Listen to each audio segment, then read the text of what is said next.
Hey, this is Chris with Phoenix Gaming. First, I'd like to apologize for the goofy lighting in the headset. We've got the construction going on again, and it's going full swing right now, so it's going to be a little weird. We've got a bunch of stuff going on. I don't know if you can hear any of it, but it's a lot of banging and clanging. That being said, today we're going to start our Nightstalkers episodes, and the first episode, as always, is going to be a faction overview, but we're going to do it just a little bit differently. Today we're going to discuss how the faction handles, and once again, strengths and weaknesses, and then faction orders. So we're going to go through those in that order. But before we dig in, let's talk about some announcements. Friday morning, which is tomorrow, I should be streaming a list preview for Adepticon. So hop on for that. I will post a link once I'm ready. I'm probably going to cover two separate lists because I'm not sure which one I'm doing yet, but I have it dialed down to two options. So we'll have some fun with that. I am working slowly on the settlement videos for Wasteland Warfare as we prepare for that, so keep your eye open there. And then second episode of Nightstalkers will cover the command units and the command orders as usual. And I have made headway on the game that I've been writing. I know I've mentioned it a few times, but I do work on it. It's not something that just got forgotten and left to the wayside. So I'll probably start looking to post how-to videos on it, and I'll probably start just kind of handing rules out as well so that everybody can kind of look at it. At this point, it's really just fleshing out armies and getting some more playtesting done to just make sure certain interactions work the way that they're supposed to. And then I will be working on my next how to play Firefight episode as well. I'll try to either get that up today or tomorrow. That one's going to cover playing through a turn and probably using orders, something along those lines. And then we'll take a deep dive into charging and melee and all that, but that'll be in later episodes. Big shout out to Military Gaming Command. I am going to continue to shout them out every episode. They have a link in the description to their website, militarygamingcommand.org. I just really believe in their mission statement. I am not affiliated with them. I just like giving them the recognition that they deserve for what they do for the veterans community. All right, Nightstalkers. What are they? Right? And in lore, they're interdimensional creatures that use fear to overwhelm and feed on populations. This kind of sounds analogous to, Chaos Demons for 40k and even like Fantasy Old World and stuff. It's not exactly the same, and I'm not trying to say it's a ripoff, because it's not. They're visually distinct, and I'm sure they're very distinct in terms of their background, as I don't think they're tied to any kind of like deity. But you can all correct me if I'm wrong on that, as I'm sure you will. I don't know a ton about lore. As I've stated before, I'm kind of a play first, background second guy. So, but what I will say is on the tabletop, they're pretty interesting. They handle kind of weird. They've got some kind of goofiness to them, and I don't mean that in a silly way, but just more, some of the units are kind of weird, You've got a lot of just really low armor, zombie level low armor. There's some units with 3 and 4 and, 5. There's not much higher than 5. Some of these units do have just an odd number of hit points, though. You look at units like Butchers, which are armor, I think they're 5 without looking. They might be 4. But they have 4 hit points each, so it's just they're this weird kind of oddly tanky. There's a lot of stealthy. It's not army-wide, but it's pretty darn close. A lot of charge reactions. Again, they are not army-wide, but it's pretty darn close. And you can, build an army that's all charge reactions, and that's feasible for sure. There's a lot of really cheap units, like Scarecrows and Spectres and things like that. But there's also just a lot of poor shooting. There's not much, if anything, that's going to shoot on better than a 5-up. So just keep that in mind as you're looking at your different units.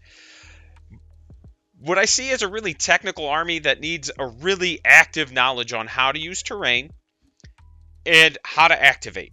Your order of operations for this army seems very important, as you need to make sure you are moving things the way you can to maximize their potential to get into combat and to minimize your opponent's potential to shoot them off the table. And I know you kind of hear that and you're like, well, yeah, that's just how you play the game, Chris. But really, with an army like this, or even like a lot of the Veerman units, for example, you can't just plant them out on the table.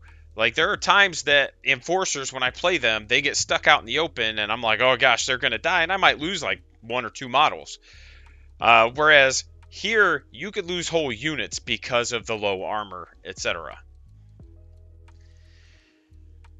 The army's strengths, and I think it's got some really good strengths, and that's that virtually every unit has army, it's almost army-wide stealth.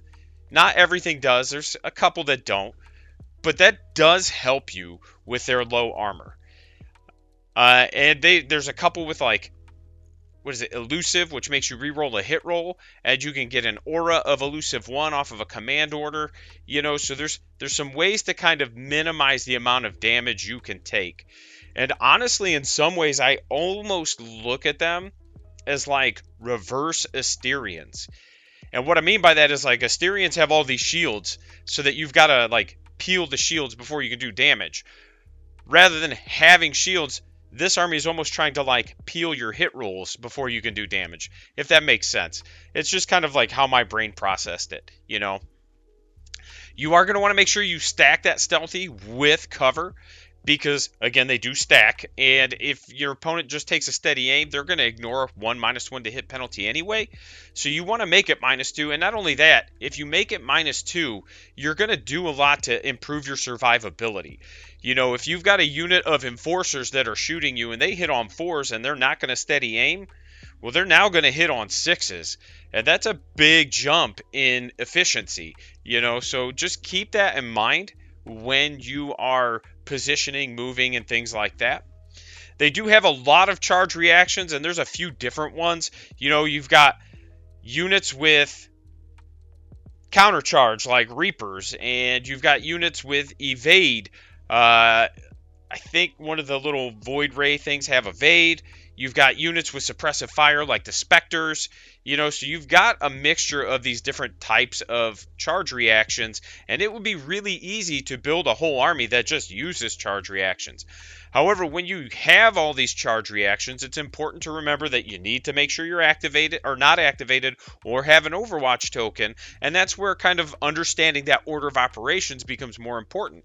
If you think your opponent's going to charge and you can kind of out-activate them to charge before the unit that they can has activated, you're going to get your charge reactions. Or understanding that you may only get one action and then have to Overwatch, for example. Just things to keep in mind. There's a lot of speed, even in the troops. Sure, there's going to be a lot of like 612, but there's also a lot of 714 and faster.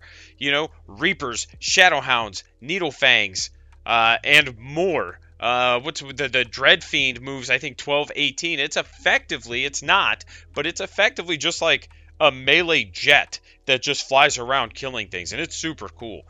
So just keep that in mind also.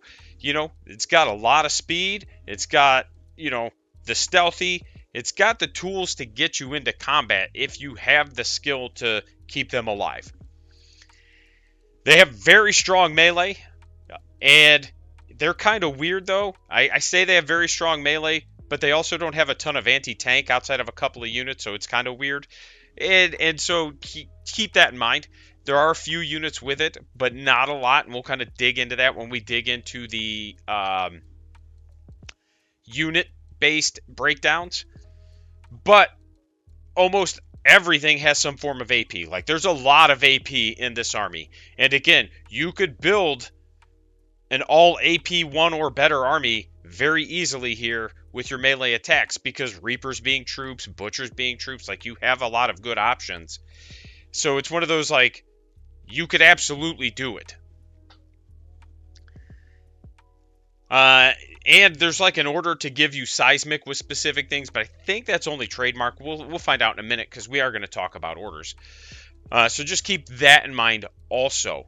And then the other thing to keep in mind, too, is that with some of these good orders that they have, because they do have some pretty solid ones, I didn't really see anything where I was like, oh my gosh, this is the best. But I didn't really see anything where I was like, this is trash and I would never use it. They all seem like they're just good. Whereas like with Veerman, there's a couple orders where I'm like, I am using this every game, and there's one or two orders where it's like I'm probably at best using this once a game, and that's a maybe. Whereas here it just depends on your list build and stuff like that. Like you have a lot of potential for doing different things. Weaknesses, like I said, they have some pretty low armor. There's a couple units that are like 3. I think the Spectres and maybe the Scarecrows are maybe 3 or 4. You have maybe 1 or 2 units with heavy armor. There's not a lot. The Dread Fiend has heavy armor, but it's also just armor 6. So if you have like an Enforcer unit shooting it with Dominator rifles, if you've got 9 Dominators going into it, you're going to hit on 5s because I think it's stealthy. But again, hitting on 5s, you're going to damage on 5s, and then you're going to confirm with 5s. So sure, you're cutting it in half, then half, then half. But it's not going to take much to chew through that. Especially if somebody's got a Strider or missiles where they're just like, all right, well, I'm just going to steady aim and I'm going to shoot you, and we're just going to do 2 to 3 damage, because at armor 6, a missile is going to damage you, I think, on 3s, because I think they're AP 3, but a Strider is going to damage you on 2s. Like, that's just going to be no bueno, and keep that in mind.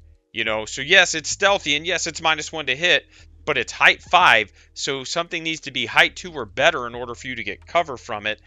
And a lot of armies are going to have some sort of anti-tank tool that's going to make you go, ooh, I don't like that. It does move 12, 18, and I'm not trying to break that unit down. I'm just using it as an example.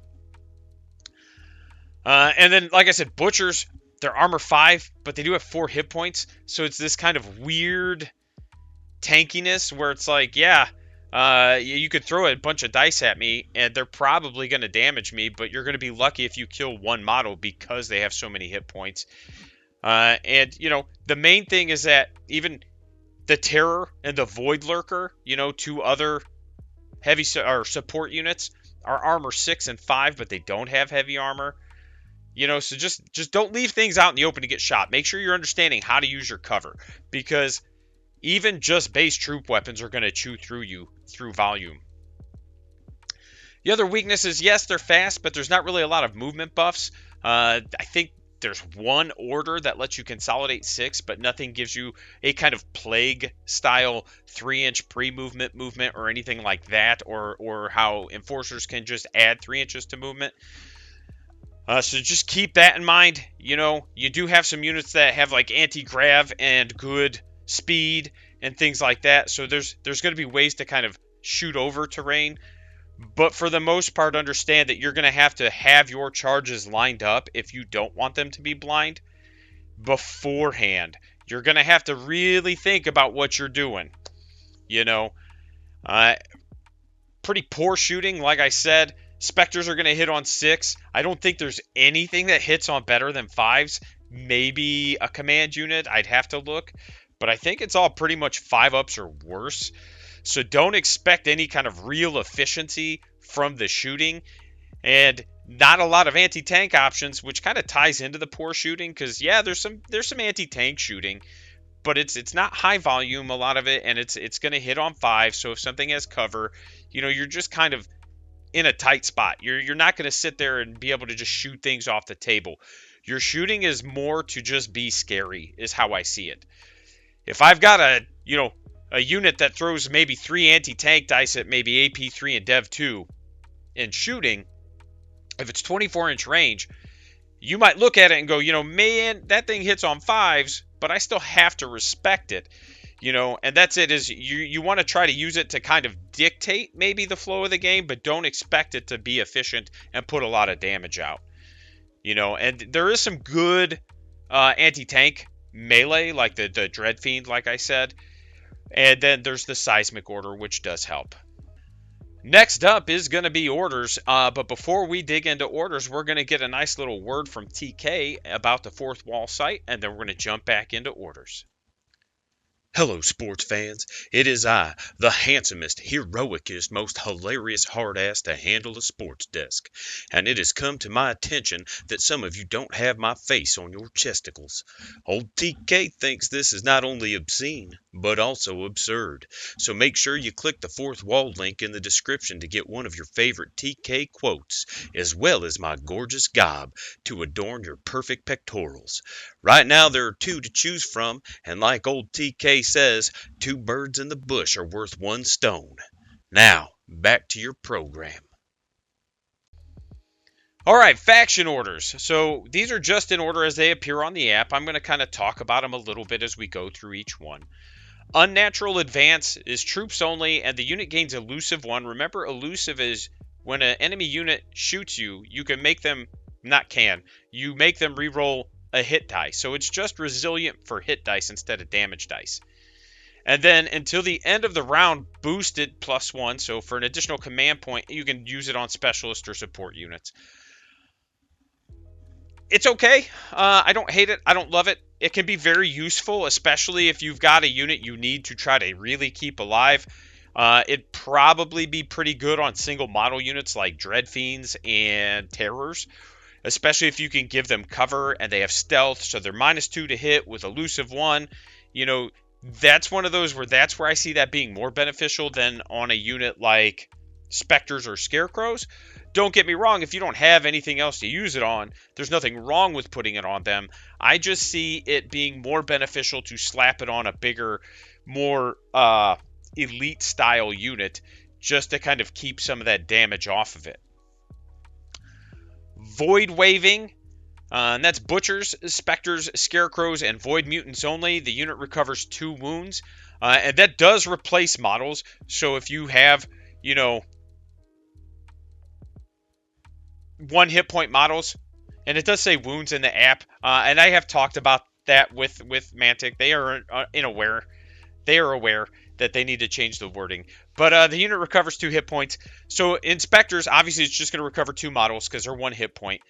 Butchers, it can recover models if you don't have damaged models, etc. So just keep that in mind. It does put models back. That's a great order. The big thing is that you've got to make sure that your stuff's not pinned, because then you can't use it. But being able to replenish your ranks, especially with such a kind of paper mache army, going to be really nice. Butchers especially, it's good on with 4 hit points. Being able to put a butcher back on the table, that's rough. Those things can be tough to chew through. I've gotten to play with them a couple times, and my opponent was just like, man, these are awful. Etheric Charge. The unit gains an extra 6 inches on all their trademark weapons, and then all ranged weapons in the unit gain pinning if you boost it. That's solid. There's not a ton of trademark weapons in the army, if I remember right. Like, I know the Spectres get trademark. Being able to give units the pinning keyword is awesome, because that's not predicated on trademark. So for 2 command points, you can just give a unit pinning if they have ranged weapons. That's worth it. Especially because outside of that, it's a lot of blaze away. Excuse me. It's not really worth putting it on Spectres for 2 command points to give them pinning, because they're hitting on 6s. If your opponent has cover, they're going to hit on 7s. The math is the same if you just add 1 additional die and hit on 8s, and then you're going to blaze away and just pin anyway. So it's one of those, like, if the math is the same, you just do it, man. So Spectre is probably not a great target for it, but if you have something else that's throwing melee dice, or ranged dice, good way to 2 command points, give them pinning just to throw out some extra pin tokens. Furious Rage. The unit gains Frenzy 2 until the end of the round. And then for 1 additional, it also gains Elite. Frenzy 2 until the end of the round. Also, the fact that it sticks around means if they get charged, right? Like, you still get to keep your Frenzy. Things like that. So that's worth it to just kind of be a deterrent. And again, units like Butchers, right? Where they have this weird amount of hit points. You're going to get charged by things, and people are going to be really surprised at how many models don't actually die, even if they do like 6 damage. So it's like, okay, you killed one butcher, but now I'm swinging back with maybe three more. And it's just going to be like, ugh. So it's real tough. If you've got, depending on the unit, it can be real tough to win assaults into this army if you don't have a way to pin them to shut off their charge reactions and a way to kind of, you know, shoot them. An all melee army, like a really melee centric plague army, if it doesn't have pinning support, could really struggle into this. Hunter's Instinct. Unit increases consolidation move to 6 inches, following all rules for consolidation. Situationally good. I see that as one of those orders where I could probably use it at least once, almost every game. Being able to charge and then consolidate 6 inches could be the difference between getting on an objective, for example, getting across the table, move blocking something to keep it from being able to get through you and into your lines. So it's one of those where it has a lot of really good utility. So it could, I see this as being one I probably use once a game at best, but I don't know that I would ever not use it in a game. In fact, I've played 2 games with my Nightstalkers so far, and I've used it both games, but I've only used it once both games, and it was for the same type of thing, to get on an objective after I fight. And that's one of those, like, that's okay. I don't mind. Anything that works like that is still good. It doesn't have to make them more damaging. And then we have Phase Distortion. The unit adds Seismic to its range assault weapons. So its melee weapons get Seismic. And then for 1 additional, it gets Trademark Seismic. So again, there's not a ton of Trademark. But for 2 command points, you can give Trademark Seismic. And when you consider the fact that, again, there's not a ton of anti-tank in this army, Seismic's going to be one of your best friends. And then the fact that you can give your assault weapon Seismic can make some of your melee weapons kind of like scary, right? So if you've got Reapers that are AP1, and I think the big Reapers might be AP2 or 3, I forget what it is. But if you can then give them Seismic, again, with a lot of heavy stuff, you don't have to kill the unit, you just have to win the assault. And you're, with Seismic, bumping your 50-50 heavy armor die roll up. It's not a huge bump, but it is a bump, so just keep that in mind. I think it's like 12% roughly. It's a 12.5% bump. So you go from a 50% to a 62.5% likelihood of making that heavy armor roll. And, in your head, you're like, it doesn't sound like a lot, but it's a not insignificant jump in percentage, so just keep that in mind. I like Phase Distortion. I think it gives you a lot of versatility into different types of armies and to different types of lists that you would probably not have if you didn't have this order. So we're going to recap real quick. Nightstalkers, to me, they present as a very technical, melee-centric army. When I say technical, I mean you can't just throw models out there the way you could a dwarf army or an enforcer army. Or like you get what I'm saying. Like some of these more durable armies where you could just kind of plant units and you could be a little sloppy with your positioning. Nightstalkers, you're going to get punished if you play that way.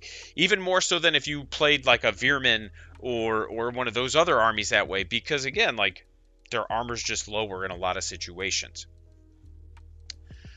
Their melee's very good. You got to get things into melee, but you have to understand how to line those charges up and how to kind of interact with your activations. So that's again kind of goes into being technical, and requiring that good working knowledge of the game. You have to really know how to line your stuff up, set it up, and prepare yourself for even the next turn or the next 2 turns. If you're just playing reactively and you're just playing in the turn, they're probably going to feel kind of poopy. And it's also going to be very matchup specific. And that's one thing I think with them also is that, to me, when I look at this army, this is an army that's going to have some really good matchups, but it's going to have some really bad ones also. And it does obviously depend on your list and your opponent's list and things like that. Because, again, if your opponent's playing enforcers, but for whatever reason they've decided to bring only melee, they're going to struggle into Nightstalkers simply because, A, they're not going to have really any order support. And then, B, Nightstalkers' abilities to just controlled fire, suppressive fire, countercharge, it's going to be a lot like playing against enforcers, where everything has some sort of charge reaction, very similar kind of interaction. But a very shooty centric enforcer army is going to feel kind of rough, especially if you've got a lot of defensible, because then when that Night Stalker army is trying to charge you, you're constantly interacting, you're constantly shooting, you're constantly dwindling numbers.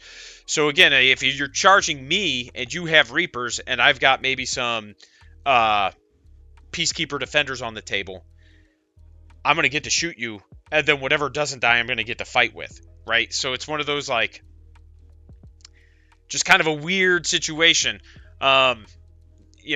Anything that can throw out mass pinning is going to feel kind of rough, just because, again, you got to get into combat. So just keep that in mind also, and that's where, I've seen some people talk about, well, like Scarecrows and Spectres aren't worth taking, they're trash, blah, blah, blah, blah, blah. Well, yeah, but that's the point. Like, yes, Reapers are very good, Butchers are very good, and they're way more the quote-unquote sexy option over something like Scarecrows or Spectres. But what you want Scarecrows and Spectres for is to give you cheap units to put up front to kind of screen and block your other units. If I've got a unit of Reapers and I put a unit of Spectres in front of them, my Spectres will have, or my Reapers will have cover. I believe they have stealth, so it's one of those, like, you're going to be -2 to hit them or -1 to hit my Scarecrows or Spectres. And then if you hit my Spectres and then you pin them, nobody cares, because I'm just going to move them out of the way and then launch my Reapers into you is the goal. So, that's one of those, like, maybe I'll do some list building videos and kind of talk about my like what concepts I take into list building when I do different armies and different builds, and maybe we'll do that. Let me know if that's something you'd be interested in the comments. But yeah, I do think they're going to have some really good matchups. I think they're going to have some really rough ones, and that's something to also keep in mind. I think a very shooting-centric army is going to give this army fits, especially if your table doesn't have enough terrain. So that's going to wrap it up. I want to thank you for watching. I want to give a shout out to Andrew, Tony, and Daniel for the purchase of the new TK t-shirts. Appreciate the support. And then a big shout out to my Patreon Fourth Wall supporters, Lord Wellingstone and Dan the Man. You guys are awesome. Thank you so much, and we will see you tomorrow, actually.